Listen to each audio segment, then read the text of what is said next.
सुरक्षा के लिए चारों तरफ पहाड़ों पे एक दीवार बनाई है, तो आपको दिखाई दे रही है चारों तरफ पहाड़ों पे ये प्रोटेक्शन वॉल है। 17 किलोमीटर में फैली हुई है, दिखाई दे रही है ग्रेट वॉल ऑफ चाइना जैसी, लेकिन आप इसे बोल सकते हैं ग्रेट वॉल ऑफ इंडिया। तो 17 किलोमीटर फैली हुई है। ऊपर जो टावर दिखाई दे रहे हैं चारों तरफ, ये टावर वाचिंग टावर होते थे जहाँ पर सिक्योरिटी गार्ड बैठा करते थे ड्रम्स लेके। जब भी कोई इन्फॉर्मेशन देनी होती थी डे के टाइम पे ड्रम्स और नाइट के टाइम पे ऑल लैम्प्स यूज किया करते थे।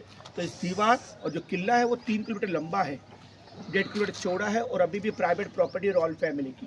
तो जयपुर सिटी की रॉयल फैमिली अभी भी अलाइव है और वो हमें देखने को मिलेगी लंच के बाद सिटी पैलेस पिंक सिटी गुलाबी नगरी के अंदर।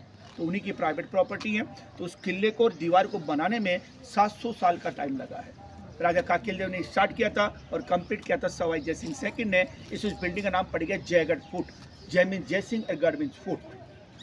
वहाँ देखने की एक ही चीज़ रखी कि वर्ल्ड की सबसे बड़ी तोप कैनन, इसका वजन है 250 टन। इसको एक ही बार चला गया था ओनली फॉर टेस्टिंग के लिए। इतना नुकसान हो गया कि दोबारा यूज़ करने की ज़रूरत नहीं पड़ी। उसी के बाद जब यहाँ पर राजपूत राज्य चल रहा था तो 16th सेंचुरी में जो सबसे पावरफुल राजा राजस्थान जयपुर के अंदर आए थे वो आए थे राजा बहारमल जी।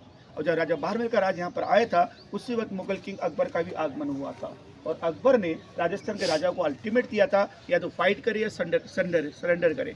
यहाँ के राजा बहारमल ने फाइट किया ना सरेंडर किया। उन्होंने एक सुंदर नर्तकी थी जिसका नाम था हरका बाई, उसको अडॉप्ट किया, नाम दिया जोधाबाई और उसकी शादी का प्रस्ताव अकबर के सामने रखा था, जिसको अकबर ने एक्सेप्ट किया, जिसके कारण जयपुर किंग और मुगल किंग दोनों में रिलेशन हो गया।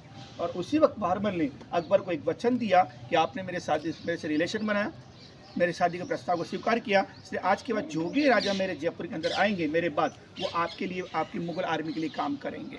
तो बहारमल के बाद जितने भी राजा हैं उस सब जयपुर के राजा मुगलों के लिए काम किया करते थे। लेकिन उसी वक्त बहारमल ने अपना दिमाग यूज करके एक कंडीशन अकबर के सामने रखी कि मेरे राजा अगर आपके लिए काम करेंगे तो मेरे राज्य का क्या होगा। इसलिए मेरे राजा जो भी युद्ध आपके लिए जीतेंगे, जो भी राज्य आपके लिए जीतेंगे वो आपको मिलेगा, लेकिन वहाँ का जो खजाना होगा वो जयपुर के अंदर आएगा। जिसको अकबर ने एक्सेप्ट किया। जिसके बाद राजस्थान के सबसे पावरफुल राजा राजा मानसिंह फर्स्ट, जो अकबर के सेनापति अकबर के साले के नाम से फेमस हुए, उन्होंने अपनी लाइफ के अंदर 70+ लड़ाइयाँ लड़ी है और सभी में विजय प्राप्त की है।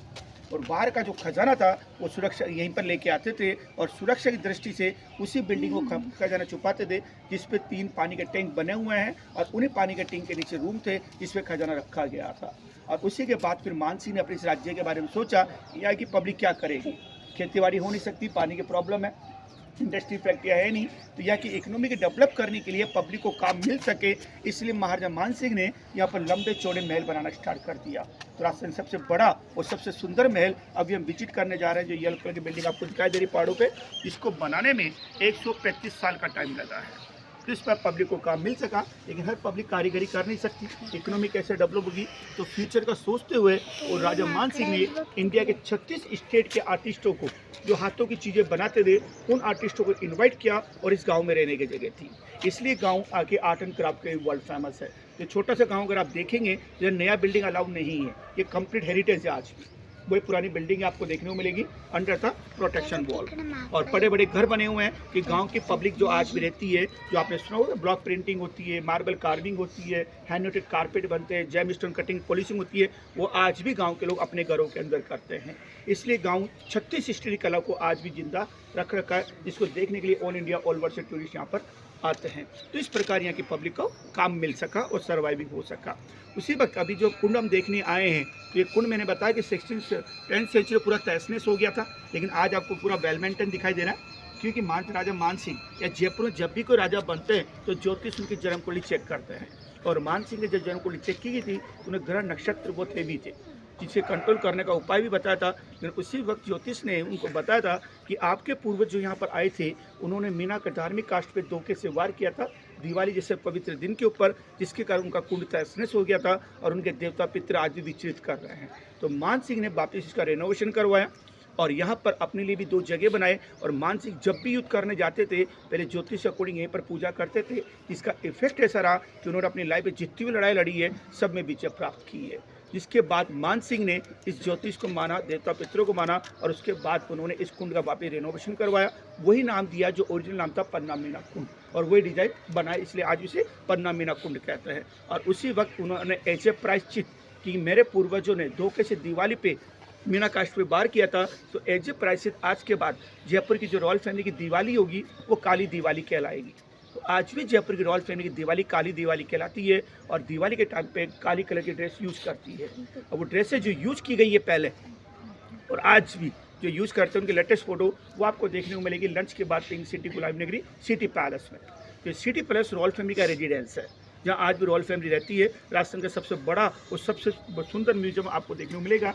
तो यहाँ पर इस महल को अभी जो हम विजिट करने जा रहे हैं, यहाँ पर जो भी चीज़ें यूज की गई थी, ओल्ड कारपेट, टेक्सटाइल, फर्नीचर, वो सारी सिटी पैलेस में ले गई। तो यहाँ पर हमें देखने को मिलेगा only empty palace but beautiful palace of the Rajasthan. और इस महल के अंदर राजाओं ने अपनी रानियों के लिए क्या क्या किया है वही टोटल जानकारी आप लोगों को मिलेगी।